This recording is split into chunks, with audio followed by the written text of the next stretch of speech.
So, we recently watched The Dirt on Netflix. We watched it this afternoon, and I really liked it. I enjoyed it. I don't think I enjoyed it as much as you did. I know you're a big fan of Motley Crue, right? Motley Crue is a good band. Yeah. And they're interesting people, too. I think that's one reason I like Motley Crue. They're interesting people. They've done a lot of stuff, that sort of thing. That was definitely there's a lot of crazy parts in the movie, and I thought that was cool. My critique of it is that they're not really the nicest people. No.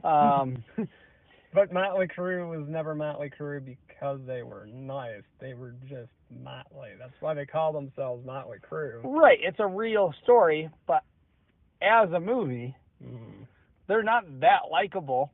No. I can believe that's the way they actually were, though. It seems very realistic. Right, which is great for the biopic. I also thought the acting was pretty good, but I definitely wouldn't call it an A-list movie. There were a couple of characters in that movie that didn't really get that much development. I didn't think the actor that played Nikki Sixx really did that good of a job because he had a lot of stuff going on, but he never really seemed to be the main focus of the movie. And I think that's a problem, is if you're given material to work with, but you still don't really end up being that memorable. Yeah. I don't think the actor who played Nikki Sixx was that good. Like, I think Tommy Lee was good, and who was the main Vince singer? Neil. Vince Neil. And Vince Neil wasn't supposed to be, obviously wasn't supposed to be the main character. Nikki Sixx was, but it was his whole life throughout the story of the movie, at least.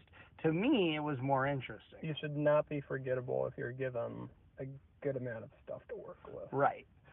So I would give it like a 3 out of 5.